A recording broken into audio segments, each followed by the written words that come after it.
What is the most dangerous information that you know? Oh, boy. Well, I'll tell you what I told the director of the Defense Intelligence Agency in his office. One and the same. Patrick Hughes. Me and that guy. Pretend that you're him. Okay. The first question he asked me was, we don't understand why you haven't committed suicide yet, to me. And I said, well, because I don't need to do that. Because his father had, knowing what I'm about to tell you. And that is that there's a group of people who control this issue that are trying to sort of agent provocateur, to provoke an interplanetary incident. So the next war, World War III, will be interplanetary. And there is a serious group of nut jobs, and they have to be put on a leash and stood down fast and quickly.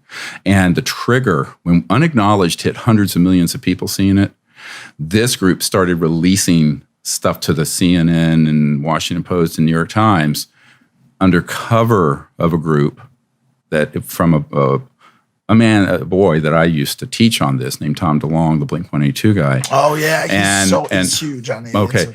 But what happened is that his interest got hijacked by militarists whose every bit of information they're putting out has to spin, it's a threat to the national security, our sovereignty has been invaded.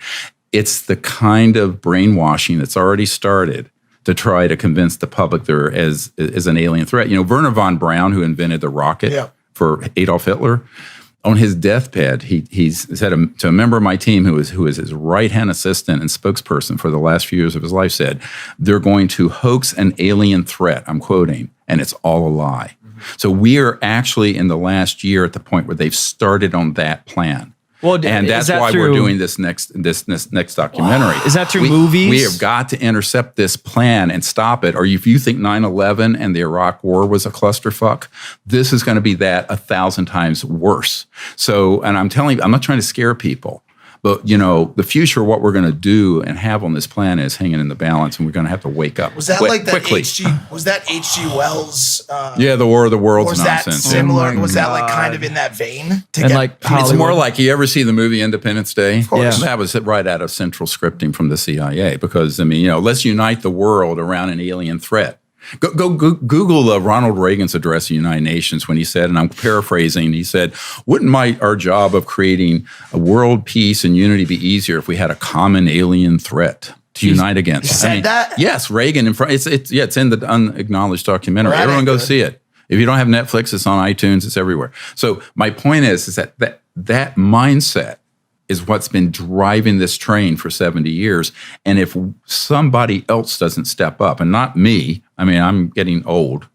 I'm, you know, like I just turned 64. So it's like, you know, my days are numbered, TikTok, a countdown. But we're going to have a whole lot of people step forward and fix this problem. Oh, Ronald Reagan. Oh, you don't want to look at 4 hours of you know. No, it's like 50. So it's 45 seconds. No, not 4 hours of howdy 45 doody. seconds. No, it's not. Is your biggest goal in short to not only communicate but also to let people know that these dudes are our homies. Like, these are our homies, yeah, dude.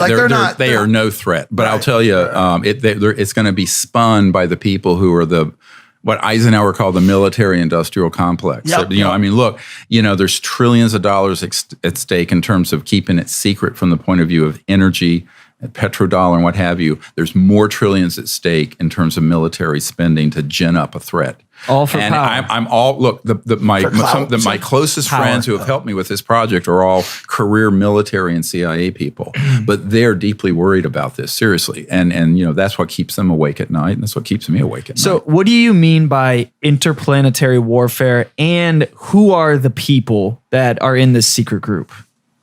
You want some names? Yes, Alex Jones. Okay. Well, it's the 5th time I said that. You know, historically, I mentioned Papa Bush was on this committee. Dick Cheney is on this committee. Halburn. Former CIA director Dick Helms, very involved in the good old days. One of the few billionaires in the world at the end of World War II who was an avowed fascist until the end of the war is Paul Mellon. Yeah. And then he, with Alan Dulles, founded this committee and the CIA. And so those folks have been involved and their families and connections.